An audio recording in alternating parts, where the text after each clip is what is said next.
Boa noite. Hoje vou contar duas histórias de terror que aconteceram em diferentes cantos do Brasil. Dois casos reais, dois tipos diferentes de medo. Prepare-se, porque o que você vai ouvir não é ficção. São relatos baseados em fatos documentados, testemunhos reais e investigações que deixaram mais perguntas que respostas.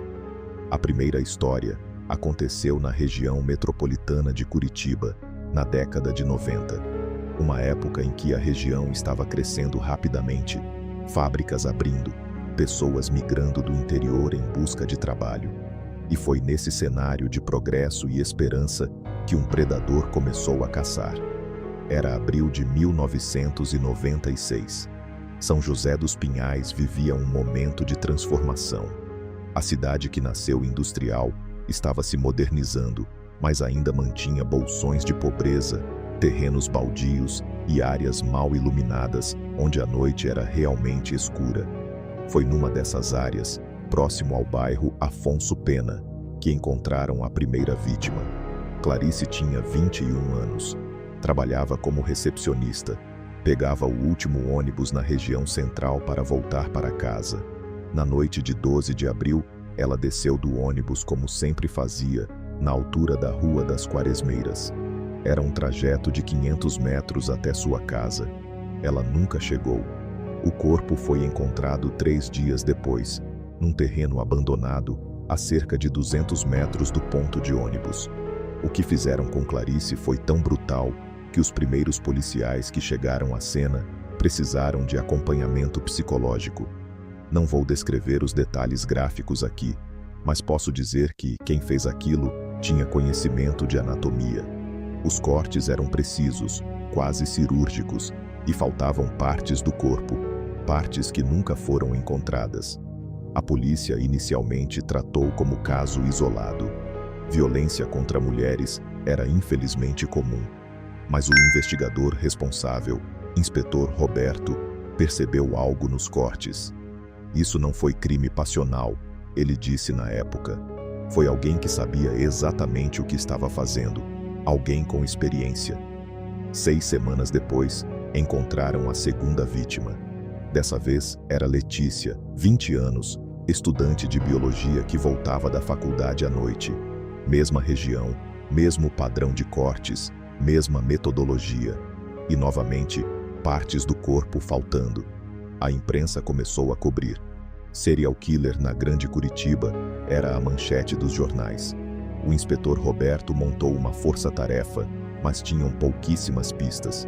Não havia testemunhas, não havia câmeras de segurança naquela época, não havia DNA para comparar. O que tinham era um padrão claro. Mulheres jovens, sozinhas à noite, na mesma região de São José dos Pinhais, e um assassino que sabia exatamente como não deixar evidências. Entre abril de 1996 e novembro de 1998, 6 mulheres foram encontradas mortas com o mesmo padrão, sempre na mesma área de aproximadamente 3 km², sempre com aqueles cortes precisos, sempre faltando as mesmas partes específicas do corpo. A população da região entrou em pânico. Mulheres pararam de sair sozinhas à noite.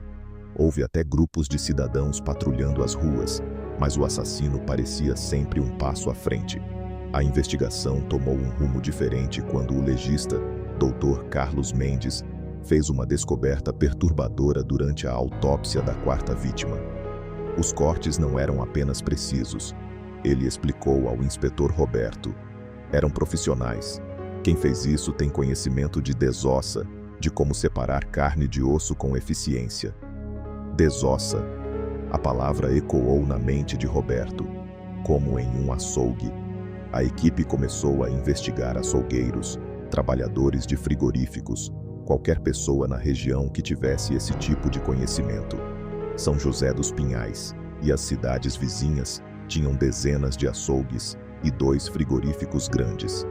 Entrevistaram mais de 150 pessoas, checaram antecedentes criminais, histórico de violência doméstica, comportamentos suspeitos. Nada. Todos tinham álibis ou simplesmente não se encaixavam no perfil. Mas Dr. Carlos, tinha outra teoria aterrorizante. E se as partes que faltam não estão sumidas? Roberto não entendeu de imediato. Como assim? E se ele está usando as partes, vendendo, misturando com carne comum? O silêncio na sala de investigação foi absoluto. A ideia era monstruosa demais para processar, mas fazia um sentido macabro.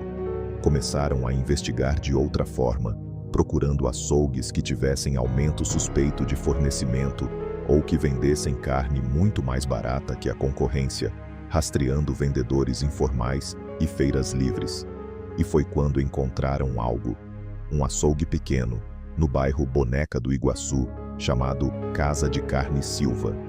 O dono, Geraldo Souza, tinha 45 anos, era solitário e morava em uma casa atrás do próprio estabelecimento. Abria o local em horários irregulares. Quando foram interrogá-lo, descobriram que ele tinha uma caminhonete velha, uma Ford F1000 vermelha desbotada. Mas quando pediram notas fiscais de fornecedores, ele não conseguiu apresentar nenhuma. Compro de pequenos produtores do interior no dinheiro, ele alegou. Na época, isso não era totalmente incomum, mas levantou suspeitas. Colocaram vigilância discreta no Geraldo. Durante 3 semanas, não houve nenhuma movimentação estranha. Ele mantinha a rotina normal.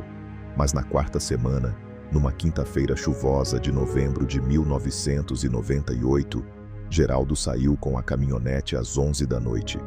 A equipe de vigilância o seguiu. Ele dirigiu até a região onde as vítimas costumavam desaparecer. Estacionou próximo a um ponto de ônibus mal iluminado e ficou lá, apenas observando. Durante 1 hora, nada aconteceu. Então, uma jovem desceu do ônibus, sozinha, caminhando apressada sob a chuva fina. Geraldo abriu a porta da caminhonete. A equipe de investigação estava prestes a agir quando a jovem entrou rapidamente em um carro que encostou para buscá-la. Geraldo fechou a porta e foi embora. Ele estava caçando. O investigador Marcelo, que estava na vigilância, relatou depois. Parecia um predador esperando a presa certa. No dia seguinte, conseguiram um mandado de busca e apreensão para o açougue e a casa de Geraldo. O que encontraram confirmou os piores pesadelos da investigação. Nos fundos do açougue, encontraram uma sala trancada com correntes. Quando arrombaram a porta, o cheiro foi a primeira coisa que atingiu a equipe. Era uma mistura nauseante de produtos químicos de limpeza e algo metálico, orgânico. O local tinha sido convertido em uma espécie de abatedouro clandestino, misturado com sala de cirurgia improvisada. Uma mesa de aço inoxidável no centro, ralos no chão inclinado, ganchos pendurados no teto e ferramentas organizadas meticulosamente na parede. Facas de diferentes tamanhos, serras e instrumentos que lembravam uma sala de autópsia. Mas o detalhe mais macabro estava nas prateleiras. Dezenas de potes de vidro, do tipo usado para conservas. Dentro de cada um, preservado em formol, havia partes do corpo das vítimas como troféus. Geraldo Souza foi preso em flagrante. Durante o interrogatório inicial, permaneceu em silêncio absoluto. Apenas olhava fixamente para a parede com uma expressão vazia. Foi o advogado de ofício quem finalmente conseguiu fazê-lo falar, 3 dias depois. E o que Geraldo contou foi ainda mais perturbador que as evidências físicas. Ele alegou que não era o assassino. "Eu só dou o fim", ele disse com voz monótona. "Alguém deixa os pacotes na porta dos fundos, sempre de madrugada. Eu processo, limpo, misturo o que dá e jogo fora o resto. Guardo algumas coisas." "Quem deixa os pacotes?" Roberto perguntou. "Nunca vi o rosto. É sempre de madrugada, ouço o carro parar, o barulho na porta e o carro indo embora. Quando vou checar, tem um pacote embrulhado em lona preta." "E você nunca questionou o que era?" Geraldo sorriu pela primeira vez, um sorriso frio. "No fundo eu sabia, mas o pagamento era bom, R$ 1.000 por pacote. Em 1998, era muito dinheiro. A investigação tomou um novo rumo. Geraldo era cúmplice e ocultador. Mas o verdadeiro predador ainda estava lá fora. Colocaram vigilância no local por semanas, esperando a próxima entrega. Mas ela nunca veio. Quem quer que fosse o assassino, soube que Geraldo tinha sido preso. Geraldo foi condenado a uma pena longa por ocultação de cadáver e cumplicidade. Morreu na prisão anos depois. Levou para o túmulo qualquer informação sobre a identidade do assassino. As mortes pararam completamente após a prisão de Geraldo. Nunca mais houve casos com aquele padrão específico na região de São José dos Pinhais. Mas o assassino nunca foi encontrado. A teoria é que era alguém com conhecimento médico ou veterinário, que soube quando parar. Até hoje, familiares das vítimas pedem justiça. O irmão de Letícia, uma das vítimas, disse em uma entrevista: "Minha irmã tinha 20 anos, a vida inteira pela frente, e o monstro que fez aquilo está solto, talvez vivendo uma vida normal. 7 mulheres jovens, 7 famílias destruídas e um assassino que pode estar em qualquer lugar." Se você morava na Grande Curitiba nos anos 90, é possível que tenha cruzado com ele na rua e nunca soube que estava a poucos metros de um monstro. Ele queimou a própria igreja com as próprias mãos, numa madrugada qualquer, sem avisar ninguém, sem se despedir de nenhum fiel, sem levar quase nada além de uma mochila e a chave do carro. E até hoje ele não se arrepende, porque o que ele viu dentro daquela imagem não era coisa que reza nenhuma desse conta. Meu nome é Ricardo, tenho 52 anos, fui ordenado padre aos 30 anos pela Diocese de Januária. Passei mais de 20 anos trabalhando como padre no interior da Bahia, em cidade pequena, lugar onde o padre acaba sendo tudo para aquele povo: conselheiro, apoio, resposta para coisa que ninguém entende direito. Hoje eu não tenho paróquia, não tenho casa fixa e nem quero ter. O que aconteceu comigo em Santa Luzia do Vale foi suficiente para isso. Tô mandando esse relato pro Daniel porque fiquei anos guardando isso só para mim. Nunca tive coragem de falar em voz alta. Padre que abandona a igreja e ainda por cima bota fogo nela, não costuma ter muita moral para contar história. Mas depois de ouvir tanta coisa aqui, achei que talvez alguém escute até o fim, antes de me chamar de louco. A paróquia ficava longe de tudo, uns 100 quilômetros da cidade mais próxima, estrada de terra ruim, daquelas que na chuva vira lama e no seco levanta poeira que não acaba mais.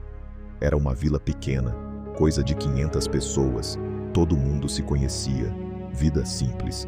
Cheguei lá em 2019, depois que o padre anterior, o padre Elias, pediu afastamento do nada. Disseram que era problema de saúde.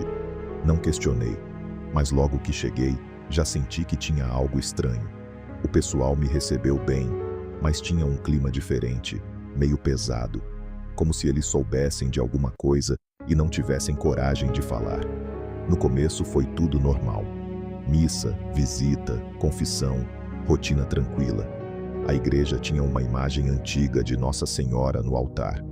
Madeira velha, pintura já descascando. O povo tinha um carinho enorme por ela. Diziam que estava ali há mais de 100 anos. Na terceira semana, o sacristão, seu Anselmo, apareceu na minha porta antes do sol nascer. Ele estava nervoso, coisa que eu nunca tinha visto nele. Falou só isso: "A santa tá chorando." Fui com ele até a igreja. Quando iluminei o altar, vi. O rosto da imagem estava molhado. Tinha um líquido escorrendo dos olhos. Mas não era água. Era escuro, grosso, com uma cor estranha, meio verde, meio preto. E o cheiro de coisa podre. Perguntei se aquilo já tinha acontecido. Ele demorou, mas disse que sim, que o padre anterior também tinha visto. No outro dia, a vila inteira já sabia. E o pior, começaram a tratar aquilo como milagre. Gente rezando, chorando, levando flor, achando que era sinal divino, mas não era. Poucos dias depois começaram as mortes. Primeiro o cachorro do seu Anselmo, depois 2 gatos, depois pássaros começaram a aparecer caídos perto da igreja. Procurei uma veterinária da região, doutora Helena. Ela examinou e falou que parecia algum tipo de intoxicação. E disse uma coisa que ficou na minha cabeça: isso não é natural. Naquela noite, voltei sozinho para a igreja. Fui olhar a imagem mais de perto e achei uma abertura na base. Forcei um pouco e abriu. O que tinha dentro não era madeira. Era uma massa escura, mole, se mexendo devagar, como se tivesse vida. E então eu ouvi. Primeiro parecia respiração, depois virou voz. Uma voz de mulher, fraca, sofrida, pedindo ajuda. Fechei aquilo na hora e saí dali. No dia seguinte, tentei falar com a diocese. Mandaram eu não mexer em nada e esperar. Consegui também falar com o padre Elias. A primeira coisa que ele me disse foi: "Você viu a santa chorando, né?" Ele contou que aquilo crescia. E pior, aprendia. Aprendia com as pessoas, com as orações, com o sofrimento, e depois imitava. Na 17ª noite que eu estava lá, eu decidi. Esperei todo mundo dormir. Fui até a igreja com álcool, molhei tudo. Antes de acender, fiquei olhando para a imagem. A voz estava lá, mais clara, chamando, implorando, mas não era pedido, era armadilha. Acendi o fogo e fui embora. Nunca mais voltei. Depois soube que encontraram a imagem destruída, aberta por dentro, com restos que ninguém conseguiu explicar. Nunca descobriram quem botou fogo. Eu fui afastado e segui minha vida. Hoje, não me importo se acreditam ou não. O que não sai da minha cabeça é outra coisa. Quantos lugares iguais àquele ainda existem? Antes de terminar, só deixo 3 coisas. Nem todo milagre é coisa boa. Às vezes, ir embora é o mais certo a se fazer. E tem coisa nesse mundo que aprende com a gente e usa isso contra a gente depois. E quando isso acontece, fé nenhuma resolve.